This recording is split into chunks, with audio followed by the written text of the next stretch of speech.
오늘 주시는 말씀, 주님의 일에 참여하는 선한 도구, 주님의 일에 참여하는 선한 도구라는 제목으로 말씀을 증거합니다. 여러분, 같은 시간 같은 공간에서 우리가 함께 예배를 드립니다만 우리 모두 다양한 모습으로 예배를 드립니다.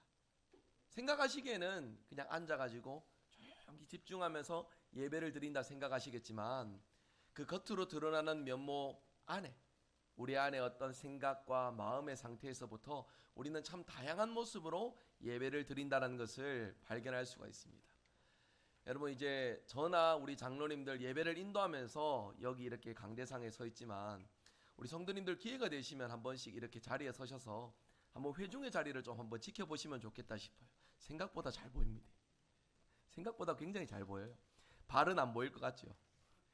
생각보다도 이렇게 발의 움직임이나 이제 몸의 움직임들이 강대상에 서면 참 잘 보입니다. 그런데 저는 아직 경험이 일천하여 그거 보면서 예배를 드릴 만큼의 막 역량은 되진 않지만 이제 연륜이 있으신 목사님들은 그런 모습들을 보면서 회중의 분위기를 보면서 예배를 이끌어 가시는 그러한 역량들을 이제 후배로서 참 흠모하고 저도 좀 그런 역량을 배워가야 되겠다 그런 생각을 해봅니다. 저에게 몇 안 되는 취미 중에 하나가 있습니다. 뭐냐면 사람을 관찰하는 겁니다. 어디에서 관찰하느냐면은 우리 교회 옆에 건물에 사택 있죠. 2층에 옥상에 가시면은 굉장히 뷰가 좋습니다. 저기 해 넘어가는 노을도 이렇게 이제 볼 수 있을 뿐더러 저기 가을에는 앞쪽에 이렇게 저 산이 와룡산입니까? 우리 산 넘어 있는 산이 단풍 드는 것들도 지켜보고 그리고 이제 옆에 어린이집과 유치원이 있으니까 등하굣길에 이제 아이들이 부모님들이 등하하시는 모습들도 보고 같은 세상을 살아가지만 참 다양한 모습으로 살아가는 그러한 모습들을 지켜보면서 이제 잠시 명상에 묵상에 이렇게 빠지는 그러한 시간들이 있습니다. 여러분, 제가 이 말씀을 드리는 이유가 있어요. 성경을 보실 때도 여러분이 사람들의 면모들을 잘 보셔야 됩니다. 예수님의 어떤 사역들과 그리고 또 성경 본문에 중심된 인물들의 모습을 통하여서 그들의 모습을 통해 전면교사, 우리도 이런 모습을 닮아가야 되겠구나 생각이 드는 부분도 있으실 거며 반면교사도 있을 겁니다. 무엇입니까? 이렇게 해서는 안 되겠구나. 성경에 대해서 이제 묵상과 통찰을 가지는 유익한 방법 중에 하나는 그 인물들을 통하여서 무엇을 보고 배울 것인가, 무엇을 깨달을 것인가 이것을 발견하는 것이 우리에게 성경이 주는 어떤 이제 유익과 성경이 주는 은혜의 제목을 발견하는 방법 중에 하나가 아닐까 싶습니다. 여러분, 그래서 우리는 이러한 성경의 말씀을 통하여서 우리 자신을 살펴볼 수 있어야 됩니다. 오늘 말씀해 보니까 다양한 이들이 오늘 말씀 가운데 교차합니다. 누군가는 주님을 배신하고 누군가는 주님을 미워하고 누군가는 주님을 위하여서 헌신하는 이러한 모습들이 교차하고 있습니다.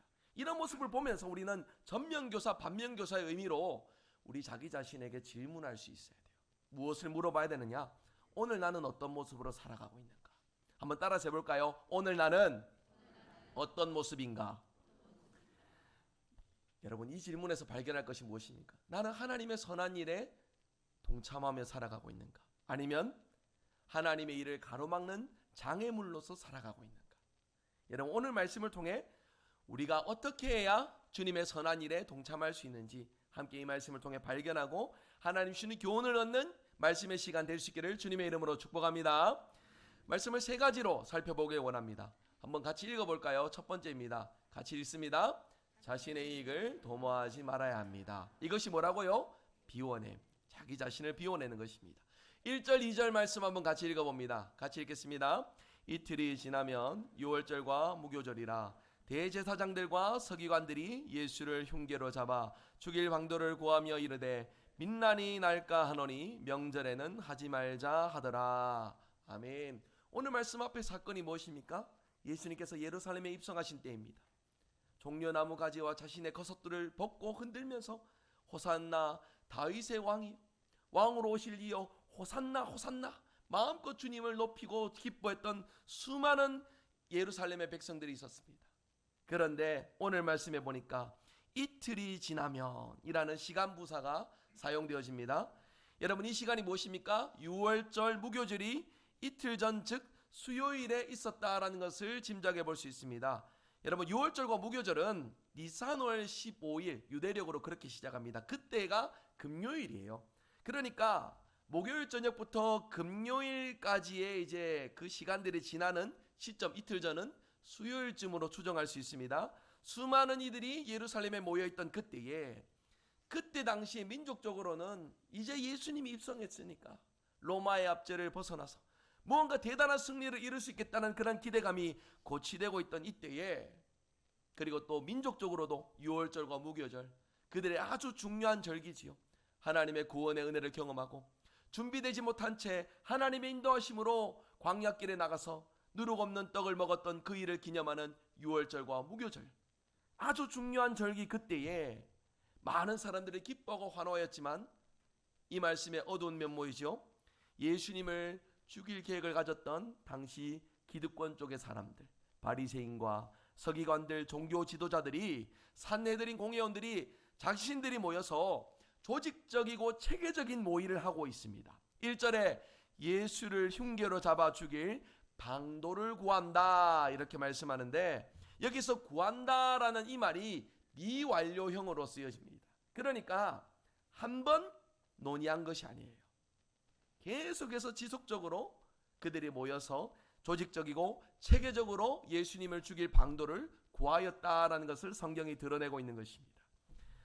여러분, 많은 사람들이 예수님이 예루살렘 입성을 환호하면서 기뻐할 때에 왕으로 오실 메시아, 우리의 구원자, 그래서 예수님을 지지하고 따랐던 수많은 군중들의 모습을 우리가 기억해 보면은, 여러분, 많은 이들이 변화를 기대했습니다. 로마의 압제 속에 눈물을 흘리고 고통과 어려움을 겪고 있던 그 자신들의 상황을 뛰어넘을 무언가 대단한 일이 일어날 것을 기대하고 원했다라는 것입니다. 그런데 여러분, 그러한 시대의 흐름과 어찌 보면 도태될지 모르겠지만 여기 모여서 예수님을 죽일 모의를 했던 이들은 왜 예수님을 죽이려고 했느냐, 모의했느냐? 그들이 누리고 있는 기득권, 그들이 누리고 있는 그 시대의 위치, 존재감들을 잃게 될까 싶은 마음에서 그 많은 사람들이 기뻐하고 즐거워했던 그 모든 일들을 뒤로하고 자신들의 탐욕과 만족을 위해서 예수님을 죽이기 위해 모의하고 있었던 것입니다.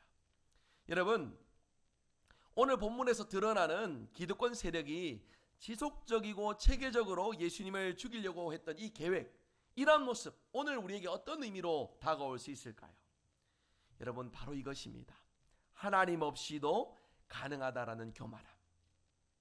그래서 자신의 이익에 방해가 될 것 같은 그러한 요인들은 과감하게 제거하려고 하는 그러한 불신앙적인 요소, 그래서 더욱더 세상의 번영과 기득권을 누리려고 하는 비신앙적인 성공주의의 그러한 단면들을 적나라하게 우리에게 보여주고 있다는 것입니다.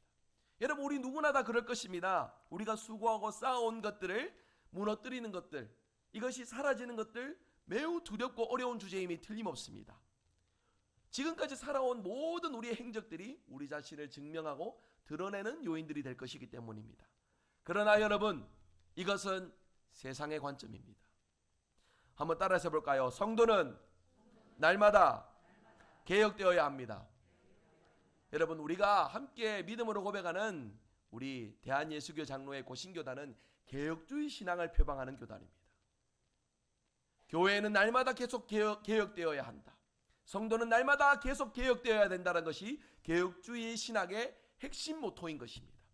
무엇으로 개혁되고 무엇으로 날마다 새로워져야 됩니까? 하나님의 말씀을 통해서입니다. 여러분, 그렇기에 우리는 우리의 것을 지키고 우리의 것에 안주하려는 어떤 우리의 세상적인 모든 요인들에서 말씀을 통해 날마다 새로워지고 말씀을 통해 날마다 개혁되어져가는 삶을 경험할 수 있어야 되겠습니다. 그러기 위해서는 여러분, 우리에게 무엇이 필요합니까? 말씀을 배우는 일이 필요합니다. 말씀을 가까이 하는 일이 필요합니다. 말씀 안에서 새로워지기 위해서 계속해서 몸부림쳐야 합니다. 여러분, 배우는 일의 가장 핵심은 무엇이냐면, 따라해 봅시다. 질문입니다.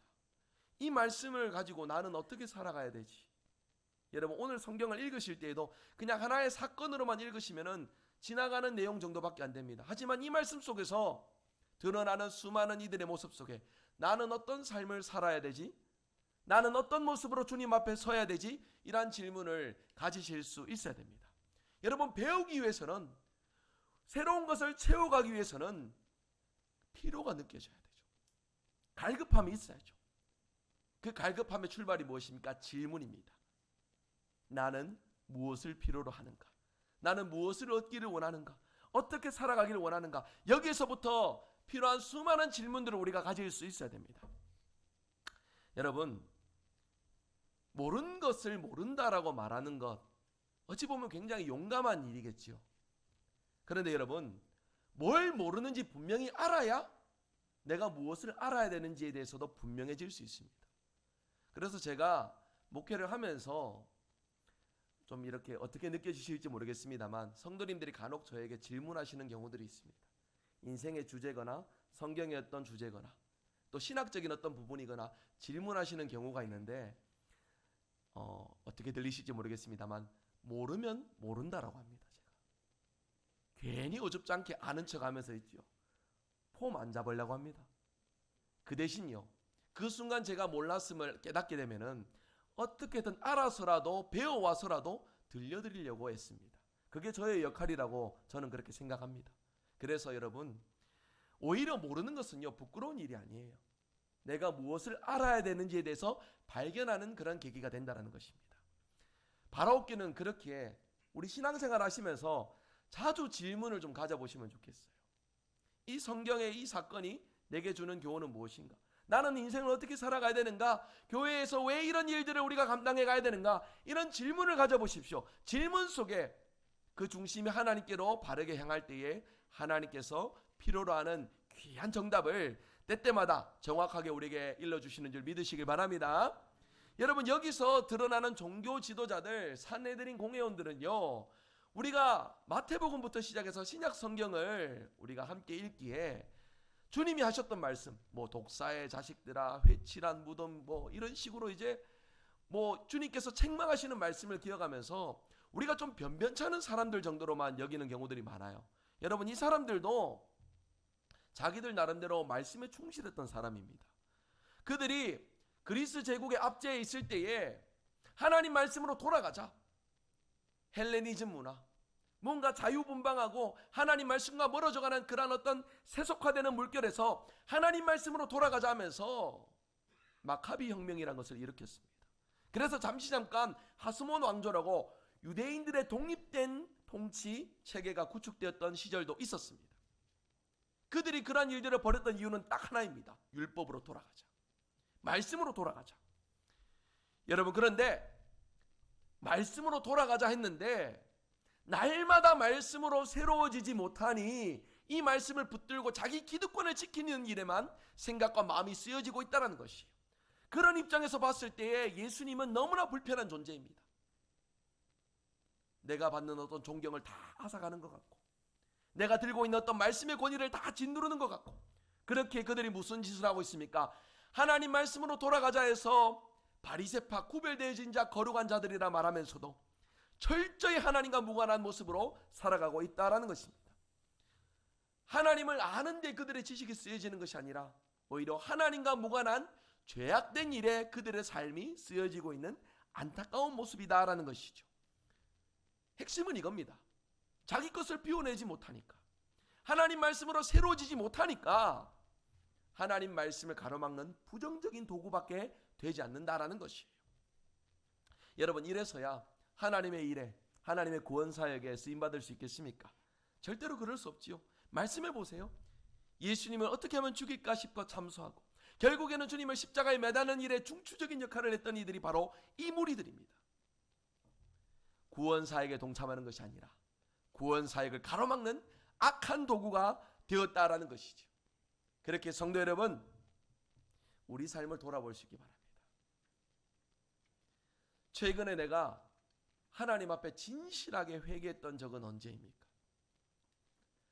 내가 이것은 하나님 앞에 바르지 못했는데 생각하면서 회개의 고백을, 정말 참회의 고백을 가져봤던 적은 언제입니까? 내가 어떤 부분이 약한지 깨닫고서 주님께 도움을 구해봤던 적은 언제이십니까? 여러분, 우리 삶을 돌이켜보면 아무리 살펴봐도 주님, 제 안에는 선한 게 없습니다. 저는 이거밖에 할 줄 모릅니다. 저는 이 정도밖에 안 됩니다. 이런 식의 어떤 고백들밖에 없을지 모르겠습니다. 그러나 중요한 것은 그렇게 고백할 수 있을지라도 머물러 있으면 안 됩니다. 머물러서는 안 돼요. 자기를 드러내는 그 순간에 내가 부족하고 흠이 많고 연약한 것이 느껴졌다면 주님을 통하여서 다시금 체험받고 공급받는 일에 우리의 삶이 쓰여져야 될 줄로 믿습니다. 여러분, 그렇기에 교회가 공적으로 말씀으로 성도들을 목양하고 돌보는 이런 일들을 힘있게 잘 이루어가야 됩니다.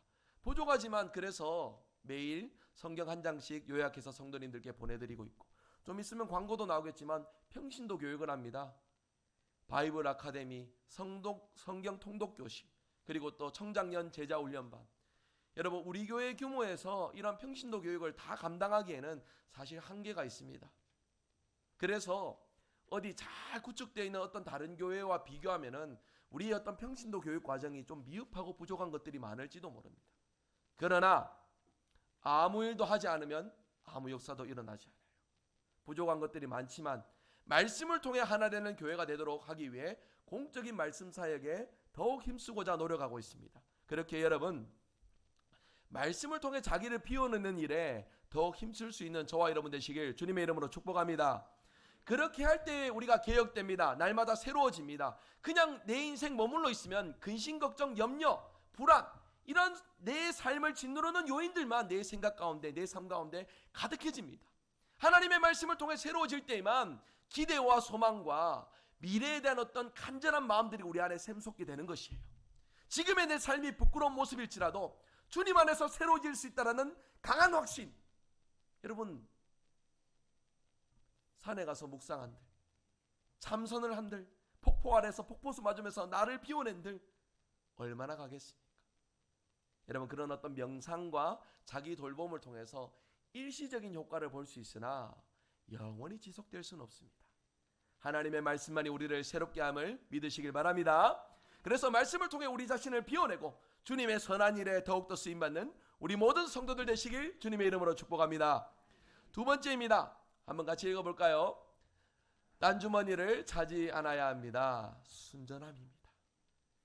마가복음 14장 10절 11절 한번 같이 읽어봅니다. 같이 읽습니다. 열둘 중에 하나인 가룟 유다가 예수를 넘겨주려고 대제사장들에게 가매 그들이 듣고 기뻐하여 돈을 주기로 약속하니 유다가 예수를 어떻게 넘겨줄까 하고 그 기회를 찾더라. 아멘. 읽으신 방금 9절에 예수님의 제자 열둘 중에 하나인 가룟 유다에 관한 이야기가 등장합니다. 가룟 유다, 이렇게 좀 표현해보고 싶습니다. 예수님의 제자 중에 딴 주머니를 찾던 사람. 그는 결국에는 딴 주머니, 돈을 받고 스승인 예수님을 파는 일에, 넘겨주는 일에 그 자신이 쓰여지게 되었습니다. 앞서 읽었던 1절 2절에 종교 지도자들이 예수님을 죽이려는 계획을 세우는데 그 구절에도 드러나고 있습니다. 명절에는 이러한 일을 하지 말자. 수많은 이들이 명절이 되어서 함께 모여있어 예수님을 향한 기대감이 높아져 있는 이때에 섣부르게 행동했다가는 곤란해질 수 있다 싶은 어떤 인간적인 판단으로 예수님을 넘어뜨리고 싶지만 어떻게 할 수 없는 그러한 어떤 그들의 마음들이 느껴지는 대목인데, 가룟 유다가, 예수님의 제자가 그들에게 가서 예수님을 넘겨주겠다라고 하니 여러분 보세요. 그들이 듣고 무엇을 했답니까? 기뻐했다 하지요. 우리가 읽을 때에 기뻐했다라고 이렇게 표현되어 있겠지만 우리가 한번 좀 인간적인 심산으로 한번 그들의 감정을 유추해 보자고요. 그냥 미소를 머금고 이야 기쁘다 이 정도였겠습니까? 이야 뭔가 일이 되네 싶은 어떤 그런 감정 안 느꼈을까요?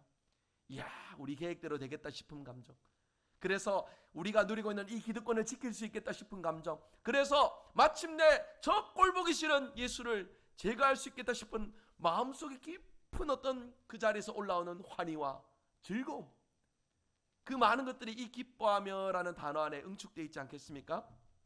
여러분, 예수님이 가룟 유다를 부르실 때에 가룟 유다의 이런 면모를 모르셨을까요? 예수님도 그를 부를 때에 곤혹스러움이 있으셨음을 성경을 통해 발견할 수 있습니다. 요한복음 6장 우리 이 말씀 한번 같이 읽어봅니다. 요한복음 6장 63절 64절 같이 한번 읽어봅니다. 살리는 것은 영이니 육은 무익하니라. 내가 너희에게 이른 말은 영이요 생명이라. 그러나 너희 중에 믿지 아니하는 자들이 있느니라 하시니 이는 예수께서 믿지 아니하는 자들이 누구며 자기를 팔자가 누구인지 처음부터 아심이러라. 아멘. 분명히 배신할 것을 주님이 알고 계셨다라는 말씀입니다. 알고 계셨지만 그러나 한편으로는 주님이 가룟 유다를 부르실 때에 그의 삶을 통찰하시고 그가 주님께 쓰여질 가능성을 보시면서 그것을 발견하고 사랑으로 택하셨을 것이다. 좀 그런 생각들도 함께 따라오게 됩니다. 저는 이렇게 이해를 합니다. 주님께서 가룟 유다에게 기회를 주셨다고. 기회를 주셨다라고 그렇게 여겨집니다. 그러나 주님은 기회를 주셨으나 가룟 유다는 여전히 자신의 만족의 주제에만 관심이 있는 안타까운 모습을 보여주고 있습니다. 가룟 유다가 예수님의 제자들 안에서 했던 역할이 무엇입니까? 회개 일을 맡았습니다. 일을 잘하는 것도 있었겠죠. 그런데 본인 스스로도 그의 삶의 기준에서 그 일이 중요하니까 그 일을 맡았을 것으로 그렇게 좀 짐작이 듭니다. 여러분, 이러한 해석을 가지는 데에 성경의 사건들 속에서 힌트를 발견할 수 있는 부분이 있습니다. 가룟 유다의 관점이 물질에 있었다라는 것 드러나는 장면이 오늘 말씀 3절에 베다니의 한 여인이 이제 등장하는데, 이 여인은 요한복음 12장을 통해 나사로의 누이 마리아라고 정확하게 지칭이 됩니다. 이 여인이 예수님께 향유를 부었을 때에 곧바로 유다가 무슨 말을 합니까? 돈의 이야기를 합니다. 300데나리온 정도 되는 그 향유를 주님께 붓는 것이 아니라 팔아서 가난한 이들 가운데 나눠줬다면 그것이 더 유익이 되지 않겠느냐. 가룟 유다가 그 순간, 그 짧은 순간에도 향유가 얼마짜리인지 계산을 하고 그것이 어떻게 쓰여질지에 대해서 계산을 하면서 그런 말을 하고 있다는 것이에요. 여러분, 제가 오늘 두 번째 대지에서 딴 주머니를 찬다라는 것은 어떤 물질을 빼돌리는 어떤 그 정도의 의미만을 말하는 것이 아닙니다. 전혀 다른 의도로 판단하고 전혀 다른 의도로 자기 목적을 이루려는 그러한 심산을 두고 하는 말인 것이에요. 원래 의도와 전혀 다르게 자기 자신의 만족을 주제로만 받아들이고 해석해서 상황을, 일을 바라보고 만들어가는 그러한 인간적인 관점을 빗대는 표현인 것입니다. 가룟 유다는 물질이라는 것에 철저하게 집착했고 관점이 있었던 사람입니다. 그것이 그의 판단의 기준이 되었고 인식의 틀이 되었습니다. 그래서 예수님을 팔기 위해서 종교 지도자들에게 가서 무엇을 받아옵니까? 물질을 받아오죠. 그가 계속 관심이 있었고 필요로 했던 그것을 채워왔던 것입니다. 여러분, 다른 사람들과의 관계에서 서로 같이 함께 대화하면서 적절한 기준들, 적절한 어떤 생각의 선을 유지하는 것들이 어찌 보면 우리 인생을 살아갈 때에 건강하게 살아갈 수 있는 아주 귀한 덕목이 아닐까 싶어요. 자기 자신만의 어떤 판단 기준으로 타인의 말과 행동을 판단하면서 살아가는 이와 같이 함께 하면은 소통하기 어렵습니다. 공감하기도 어렵고요. 불편한 상황들만이 많아지게 됩니다. 여러분, 이러한 일들은 다른 사람을 괴롭히는 일이 되지 않겠습니까? 하물며 여러분, 가룟 유다는요, 주님의 선한 일에 자기의 판단의 기준을 두고서 주님의 일을 이루어갔던 일하는 것이에요. 이것이 무엇을 의미하느냐? 주님의 관점을 통해서 주님의 일을 참여하고 그렇게 할 때 얻는 유익과는 하나도 무관한 채 형식으로는 주님의 일에 참여하고 있지만은 주님 주시는 유익을 하나도 누리지 못하는 어리석고 연약한 모습을 가지고 있다는 것입니다. 그러면서 그는 스스로 생각하겠죠. 아무런 유익이 없구나. 내 주머니를 차야 되겠다. 나의 필요를 위해서 내 생각과 마음이 쓰여져야 되겠다. 철저하게 자기 자신을 고수하고 있는 어리석은 모습이 된다라는 것입니다. 여러분, 이런 어리석음은 주님의 일에 참여하고 있지만은 부정적인 의미밖에 나타나진 않습니다. 우리 모든 성도님들이 주의 일에 헌신하고 동참하면서 귀한 열매를 위하여서 헌신할 때에 기왕지사 우리가 주님의 일에 부름받았다면 주님의 관점을 가지고 주님의 일에 참여하는 저와 여러분 되시길 주님의 이름으로 축복합니다. 여러분, 그렇게 하지 않으면은 수고하는 건 많은데 하나도 유익이 없어요. 원망하고 불평하고 어려운 일들만이 가득하게 된다는 것입니다. 오해가 있을까 말씀드리는데, 여러분 저기 앞에 현수막 걸어놨는 게요, 좋게 생각하고 좋게 보고 좋게 말하고 좋게 듣고 좋게 행동하자, 저한테 와서 자꾸 부정적으로 말씀하시고 막 이렇게 어려운 의미들이 많아서 제가 지금 저걸 걸어놓은 것이 아닙니다. 그런 일이 있어서가 아닙니다. 기본적으로 여러분, 우리는 누구에게 부정을 쏟아내진 않지만 우리 안에 부정적인 요인을 더 많이 갖고 살아가는, 우리는 연약한 자들이에요. 우리 안에 선한 것이 없습니다. 잠시 잠깐 은혜를 경험하고 믿음으로 살겠다 다짐하지만 또다시 인생의 부정의 의미로 흘러갈 수밖에 없는 우리예요. 그렇기 때문에 저기다 구호를 걸어놓고 오늘 말씀을 통해 이렇게 다시금 선포하는 것은요, 날마다 우리 자기 자신이 어떤 존재인지를 기억하자라는 것이에요. 주님의 일을 위하여 부름받은 자이니 내 생각과 내 관점으로 판단하는 것이 아니라 주님 보시는 대로 바라보고 주님 원하시는 대로 쓰임받도록 우리 자신을 점검하자는 뜻에서 말씀을 드리는 것입니다. 여러분, 기왕지사 우리가 수고한다면 주님이 베푸시는 은혜, 주님이 허락하시는 유익을 누리면서 몸된 교회와 신앙의 자리를 섬겨가야 되지 않겠습니까? 여러분, 그렇게 부정적인 어떤 의미로서가 아니라 주님이 원하시는 긍정의 의미로서 우리의 삶이, 우리의 헌신이 더욱 귀하게 쓰여지는 저와 여러분 되시길 주님의 이름으로 축복합니다. 세 번째입니다. 같이 한번 읽어볼까요? 주님께 아낌없이 투자할 수 있어야 합니다. 심음을 주제로 말씀을 전합니다. 6절 한번 같이 읽어볼까요? 같이 읽습니다. 예수께서 이르시되 가만두라, 너희가 어찌하여 그를 괴롭게 하느냐, 그가 내게 좋은 일을 하였느니라. 아멘. 마가복음에서는 종교 지도자들의 계략과 가룟 유다의 배반의 음모 그 사이에 한 여인이 향유를 부은 사건을 이제 기록하고 있습니다. 앞서도 잠시 언급했지만 이 사건을 조금 더 면밀히 살펴봅니다. 요한복음 12장 1절에 이 향유 사건이 6월절 엿새 전에 일어났다라고, 이 사건이 정확히 언제 일어났는지를 드러냅니다.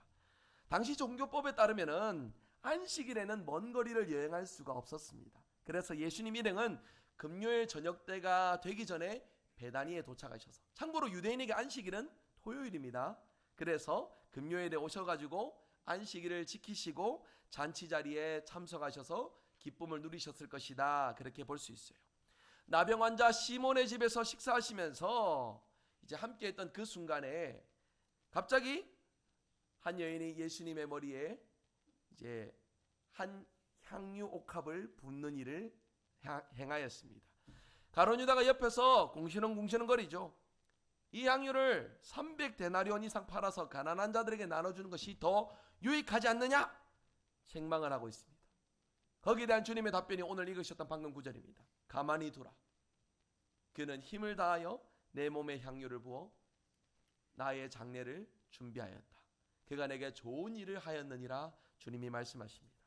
그러면서 이어 주님 하신 말씀이 무엇입니까? 온 천하에 어디서든지 복음이 전파되는 곳에 이 여인이 행한 일이 전해질 것이다 라는 말씀까지 더하여 주셨습니다.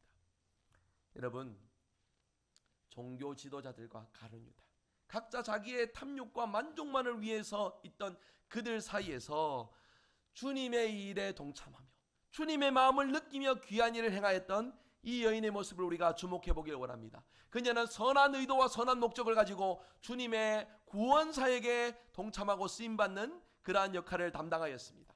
그녀의 헌신이 주님의 이루실 놀라운 십자가의 죽음과 대속의 은혜, 그리고 부활의 영광을 위한 준비의 밑거름이 되었다라는 것입니다. 여러분, 마가복음 14장은 이러한 사건들을 교차적으로 우리에게 전해주면서 전면교사할 것은 무엇인지, 반면교사할 것은 무엇인지를 분명하게 보여줍니다. 향유를 부은 이 여인의 모습을 통하여 우리는 주님께 귀한 것을 드리는 전면교사의 의미를 발견할 수 있습니다. 여러분, 투자라는 용어를 사전적으로 검색해 보시면 유익을 얻기 위해 자신의 것을 드리는 행위, 자신의 소유를 드리는 행위, 이런 것들로서 표현을 합니다. 여러분, 그렇기에 주님께 투자한다, 좀 어떻게 우리가 이 의미를 정리할 수 있겠습니까? 주님의 일에 심는 것입니다. 주님의 일에 참여하고 심는 것입니다. 나의 시간과 나의 건강과 나의 물질이 주님을 위하여서 심겨지고 쓰여지는 일이 바로 주님께 투자하는 일이 되는 것이에요. 여러분, 저는 우리 대구 성일교회가 주님을 위해 철저하게 심고 투자하는 것을 기본적인 신앙 원리로 지켜나가는 건강한 공동체가 될 수 있기를 바랍니다. 지금까지 해왔던 대로 우리가 감당할 수 있는 만큼만 감당해가는 머물러 있는 신앙이 아니라 할 수 있다면 우리를 뛰어넘어 어려움에 처한 자, 고통을 겪는 자, 위로와 소망이 필요한 자들을 향하여서 한 걸음씩 한 걸음씩 더 다가가며 우리의 시간과 우리의 노력과 물질을 통하여 주님의 구원을 드러내는 일에 더욱 귀하게 쓰여지는 우리 대구성일교회 공동체가 될 수 있기를 바랍니다. 그래서 우리가 얻는 유익은 무엇입니까? 간단하게 말씀드립니다. 먼저는요, 우리가 변화됩니다. 주님의 선한 일에 참여하면서 기존의 나의 것을 비워두고 주님께서 채워주시는 것을 통하여 나의 삶이 새로워지고 나의 삶의 기쁨과 소망을 누릴 수 있는 은혜를 맛보게 된다는 것이에요. 더 나아가서 우리만 변화되는 것이 아닙니다. 누가 또 변화됩니까? 우리와 함께 살아가는 이들. 여러분, 그렇기에 여러분이 은혜 받고 복 받는 것이 이 땅 가운데 주님의 은혜를 나타내고 주님의 구원을 드러내는 존귀한 일, 너무나도 거룩한 일임을 믿으시기를 바랍니다. 여러분, 그렇게 우리가 변화되어야 돼요. 우리가 변화될 때 우리 가정이 변화되고 우리 사회, 직장의 어떤 함께하는 이들, 동료들이 변화가 되고 세상 살아가면서 마주하는 모든 이들이 우리의 존재를 통하여 하나님의 사랑과 은혜를 공급받는 놀라운 역사가 펼쳐지게 된다는 것입니다. 여러분, 이러한 일은요, 어쩌다가 우리의 신앙이 뭔가 고점을 찍을 때, 기분 좋을 때, 은혜 될 때만 감당하는 그런 정도가 아닙니다. 단회적이 아니라 지속적이어야 합니다. 날마다 주님께 새로워지고 지속적으로 주님께서 원하시는 귀한 일에 쓰임받을 수 있는 저와 여러분 되시길 주님의 이름으로 축복합니다. 오늘 말씀했습니다. 여러분은 어떤 모습으로 주님의 귀한 일에 동참하시기를 원하십니까? 주님의 관점으로 동참하기를 원하십니까? 여러분의 수고와 노력으로만 동참하기를 원하십니까? 다시 말씀을 드립니다. 우리는 철저하게 우리 것만을 바라볼 수밖에 없는 자들이에요. 여러분, 오늘 이 말씀 속에서 우리가 발견할 수 있는 교훈의 핵심은 이것입니다. 주님이 보시는 대로 보고 주님이 원하시는 대로 행하고 주님이 원하시는 대로 한 걸음이라도 나아갈 수 있는 믿음, 그 믿음으로 주님 앞에 서는 그에게 주님의 구원을 함께 이루는 놀라운 은혜가 주어질 것을 오늘 성경은 우리에게 말씀합니다. 한 여인이 믿음으로 수고하고 헌신했던 이 일이 복음이 전해지는 모든 곳에 전해질 것이다, 주님이 말씀하시는 이 의미가 무엇입니까? 단지 그녀의 이 행동 하나를 칭찬하기 위해서입니까? 아닙니다. 그녀의 중심을 보라는 것이죠. 많은 사람들이 세상을 바라보고 자기의 만족을 위해 살아갈 때에 이 여인은 예수님을 바라봤습니다. 예수님이 행하실 구원 사역을 바라보았습니다. 그래서 그 일에 함께 쓰임받고 그 일에 놀라운 은혜와 사랑을 경험하고 많은 이들을 변화시키는 놀라운 역할을 담당하게 되었다, 오늘 성경은 우리에게 증거해주고 있습니다. 주 안에서 함께하는 대구성일교회 모든 성도님들, 선한 일로 주님의 일에 동참하고 선한 일로 주님의 일에 복되게 쓰임받는 저와 여러분 되시길 주님의 이름으로 축복합니다.